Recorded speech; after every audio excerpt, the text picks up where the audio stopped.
Madame, Monsieur, bonsoir et bienvenue à ce 4e Salon international de l'eau et de l'assainissement. Je me trouve au CICES et jusqu'au 24 mars, nous vous donnons rendez-vous tous les soirs pour le résumé des activités qui vont se dérouler à l'occasion de ce CIO 2008.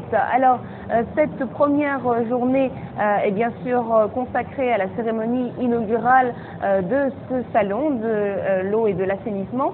Une cérémonie présidée au nom du chef de l'État par son Excellence le ministre d'État Omar Sarr, ministre de l'Urbanisme et de l'Hydraulique urbaine, accompagné de son Excellence le ministre d'État Souleymane Ndéné Ndiaye, ministre de l'Économie maritime, ainsi que les promoteurs de ce salon hydrotechnique représenté par son directeur, M. Modumbaï. Et nous avons pour ce premier numéro du journal de ce salon de l'eau et de l'assainissement décidé de recueillir leurs toutes premières impressions.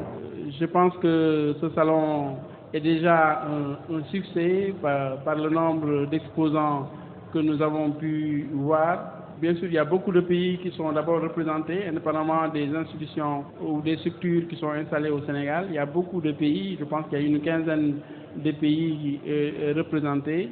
Je voudrais féliciter M. Momodumbaï d'avoir eu l'initiative de poursuivre ce qu'il avait entamé il y a quelques années. Et il nous a donné l'occasion de voir comment la vie des populations peut être améliorée à la fois en milieu rural, mais aussi en milieu urbain, par leur approvisionnement en eau potable, mais surtout par le traitement des eaux qui sont déjà utilisées. Je remercie le président de la République, je remercie le gouvernement du Sénégal.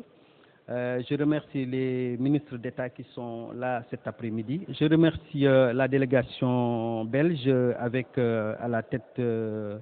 Henri Chalon. Pourquoi ce salon En 2000, le président Abdoulaye Wade m'a mandaté pour organiser ce salon.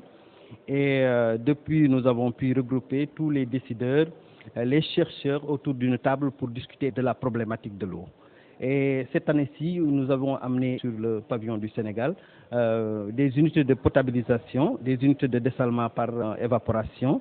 Et je crois que c'est l'occasion d'inviter tout le monde à venir visiter, en tout cas, tout ce que le gouvernement fait en politique en matière d'eau.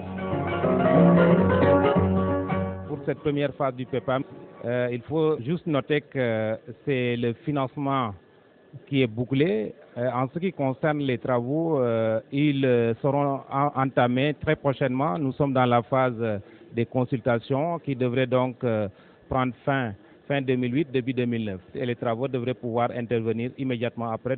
Les réalisations, effectivement, couvrent l'ensemble des composantes, en tout cas de la chaîne, considérer tout ce qui est relatif à la production d'eau, la réalisation donc de forages et de stations de traitement, tout ce qui est également lié au stockage, la réalisation de réservoirs, de châteaux d'eau, tout ce qui est lié au transport avec la réalisation de feeders, comprenez par là un peu tout ce qui est un peu similaire aux conduites du lac de Guiers, communément appelé l'ALG, mais c'est également la réalisation de tout ce qui est relatif justement à la distribution.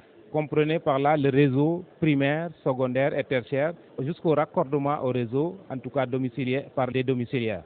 La SONES a eu à réaliser beaucoup d'investissements entre 1995 et 2008 aujourd'hui, qui se sont traduites effectivement par, en tout cas, des performances assez significatives. Je veux faire noter juste aujourd'hui que le taux de couverture des besoins en eau au niveau de Dakar se situe à quelques 96-97%.